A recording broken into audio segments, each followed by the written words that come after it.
Hi, Mystery Recapped here. Today, I'm going to explain a horror mystery movie called Mayhem. Spoilers ahead. Watch out and take care. The movie begins as we learn about the ID7 or red eye virus, which is rapidly spreading worldwide. The virus does not kill its host, but rather infects neural pathways, causing them to act out their darkest impulses, like the desire to kill. One of the first red eye carriers was Neville Reed, who committed the first known murder while infected with the virus. His lawyers, however, were able to prove his innocence, arguing that one is not responsible for their actions while under the influence of ID7. Next, we meet our protagonist, Derek Cho, who is a lawyer at a company called TSC. He began as a humble employee and worked tirelessly to achieve levels of success that his family had never seen. Despite his efforts, he was never rewarded until he discovered a loophole in Neville's case and successfully secured his acquittal for murder. This victory finally resulted in a significant promotion and a coveted corner office. However, as he continued climbing the corporate ladder, he gradually began to lose his inner values. One morning, when Derek arrives at his office, he meets with a borrower named Melanie, who is facing eviction due to late payments. She pleads for 2 more months, but Derek tells her he doesn't have the authority to make that decision, as the bank is only a client of their company. He also reveals that this decision was made by Irene Smith, one of the TSC's partners whom he is unable to oppose. Derek asks the woman to leave, but she refuses to budge without meeting Irene. With no other choice, he calls security, who forcefully escorts Melanie away from there. Next, Derek takes a sip of water, not realizing it contains some ID7 virus particles. He is then visited by the receptionist, who says that he will be held accountable for a mistake involving one of their most important clients, Vandacor. Derek is shocked upon hearing this, as he has never handled any cases for Vandacor before. Meanwhile, we see the virus begin to spread throughout the office as people start developing red eyes. In the next scene, Derek heads to the upper floor and confronts his superior, Kara Powell. He asks about the Vandacor situation and why he's being blamed for something he did not do, but Kara provides evidence that the case was assigned to him, and it becomes clear that she had him set up by forging documents. It turns out she made a big blunder on a case and is now trying to use Derek as a scapegoat. Kara then asks him to take responsibility and offers him a large sum of money if he agrees. However, Derek declines the offer and demands that they report the situation to their boss. They both then decide to go upstairs to the director's penthouse and plead their cases. In the elevator, Kara uses her key card to access the upper floor, as only she has permission to enter that area. When they arrive, Derek informs the CEO, John Towers, that Kara falsified some documents and is putting blame on him for something he didn't do. However, the boss doesn't seem to care. "You're a little peon bitch," and tells him to leave, stating he needs to speak with Kara alone. Upon hearing this, Derek feels hopeless, but has no choice but to leave. He then stops by his friend Ewan's office and begins complaining about Kara. Ewan is outraged that he would go directly to the CEO without a proper strategy. He advises Derek to call Kara and try to make a deal, but the latter reveals that she had already offered him a deal, which he turned down. At this point, Kara shows up and informs Derek that he has been fired. He can now go pack his belongings and get the hell out of here. A shocked Derek states that he will take the case to the board of directors, but Kara just mocks him as she rubs her red eyes. Meanwhile, John Towers attends a meeting with his 9 partners and proposes that Derek be fired for his mistake in the Vandacor case. All of the partners unanimously vote in favor of this, after which the head of human resources, Lester McGill, takes over. Yay! It's Lester time! Lester then visits Derek's office and requests that he sign some documents to receive his severance pay. The latter goes through the documents and comes across a statement in which he admits full responsibility for the mistake. Derek realizes that signing this will disbar him and prevent him from working for a reputable company in the future. Desperate, he pleads with Lester for help, knowing that the board members listen to him. However, Lester refuses to get involved, claiming that it is none of his business. Derek still refuses to sign, so a guard shows up to escort him out of the building.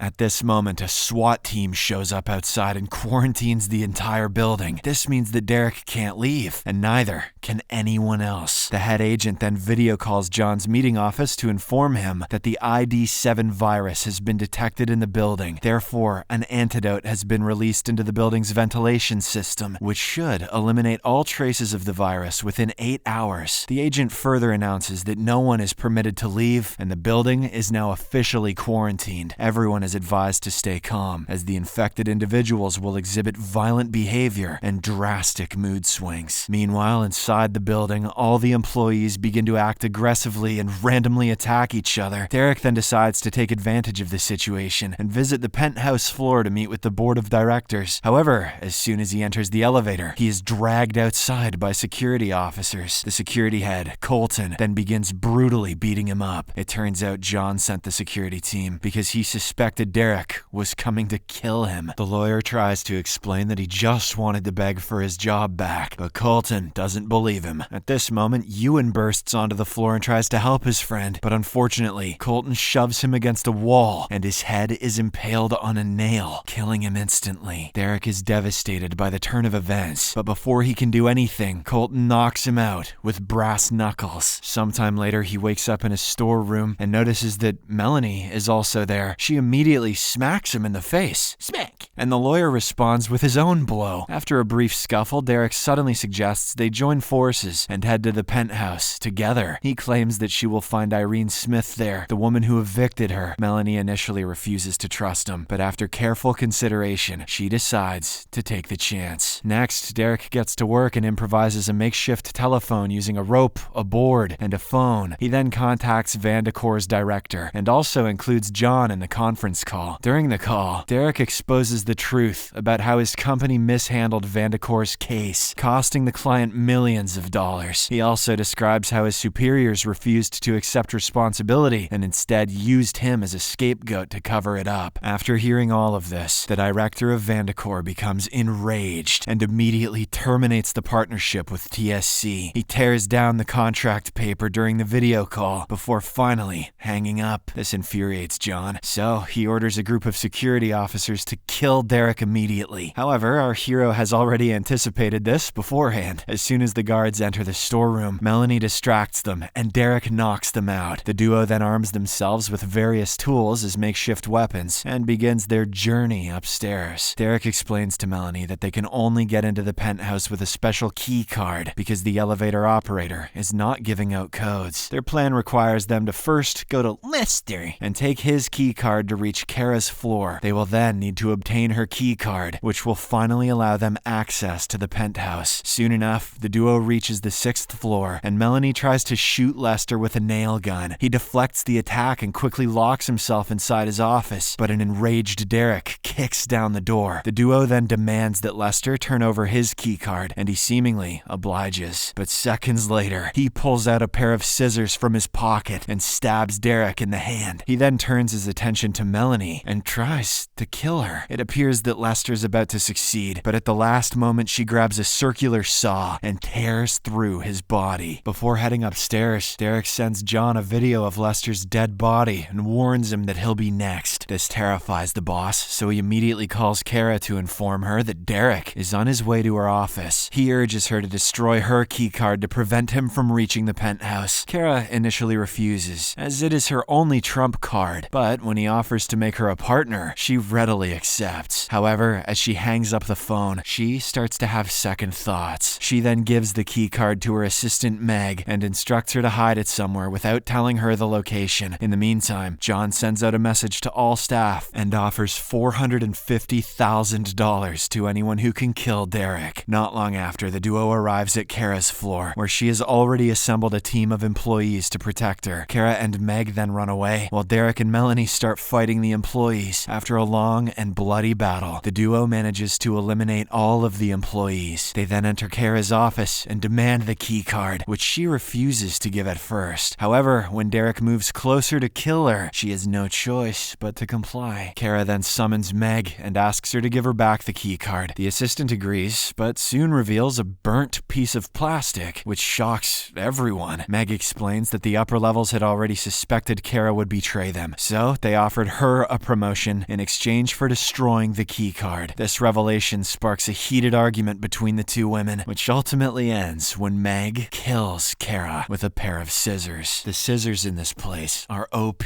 Now that Kara and her key card are gone, the two approach the IT guy Ray and request his help in hacking Irene Smith's computer. Ray happily agrees and sends a virus to the old woman, who downloads it without suspicion. The virus quickly deletes all of her computer's data, but Ray manages manages to save a backup before it is erased. After this, Irene calls Ray, but it is answered by Derek, who informs her that her computer has been hacked. He demands that she come downstairs to hand over her keycard if she wants her data back. Worried, Irene approaches John and informs him that she's going downstairs. He obviously opposes this, but she reassures him that she has a plan. Soon, Irene meets the duo in a conference room where she tries to search for a hidden gun under the table. However, it turns out that Derek has already found the gun. Irene then hands over her keycard and requests a copy of her hard drive, but Melanie insists that she also sign her mortgage. In response, the old woman laughs and states that even if she signs it now, she can later claim she was under the influence of the virus to have it invalidated. Upon hearing this, Melanie gets so angry that she smashes the laptop containing all of Irene's data. She also asks Derek to leave, saying she will deal with the old woman alone. However, as Derek tries to leave, he is ambushed by Colton, who had been waiting just outside the door. Meanwhile, inside the room, the two women engage in a heated fight, with Melanie eventually gaining the upper hand. She is about to kill Irene when the latter suddenly reveals that the keycard is useless without an access code. On the other hand, Colton takes out a pepper spray canister and prepares to burn Derek's eyes. However, our hero collects the liquid in his mouth and spits it directly into Colton's face, causing the man to scream in pain and retreat. After this, Derek demands the access code from Irene, but she offers to give it only if he hands over Melanie. The woman is furious at Melanie for destroying all her data and wants revenge. With only 25 minutes left in the quarantine, Derek makes the tough decision to betray his new friend. He then immediately punches Melanie and ties her to a chair. She accuses him of being a traitor and curses at him, but he simply kisses her before leaving. Next, Derek heads to the elevator with Irene, who enters the access code for the penthouse. However, before the doors close, he shows her some bolts in his hand, which belonged to the chair Melanie was tied to. It turns out that he loosened them while tying her up earlier. With this, Melanie easily frees herself and kills Irene with a hammer, while Derek listens to the commotion with amusement. Moments later, Derek finally arrives at the penthouse, where the board is waiting for him with champagne and applause. They commend his efforts, and John offers him a partnership, which is more than Derek ever dreamt of in his life. However, he refuses the offer, which leads to an intense fight between him and the CEO. After a long and brutal battle, Derek asks the board members if they want him to kill John, and they unanimously vote in favor. With this, the lawyer throws his boss over the railing to his death, just as the quarantine is lifted. After the chaos subsides, Derek finally approaches the 8 board members and explains his situation. They offer him the position of the next CEO, which he accepts without hesitation. As his first task, he extends Melanie's loan, after which he immediately informs the board that he is quitting. In the final scene, a few days have passed, and the CDC announces that they have finally developed a vaccine after what happened at TSC. We then see Derek and Melanie smiling at each other while painting peacefully in an art class, implying that they are together now, and seemingly both broke and unemployed.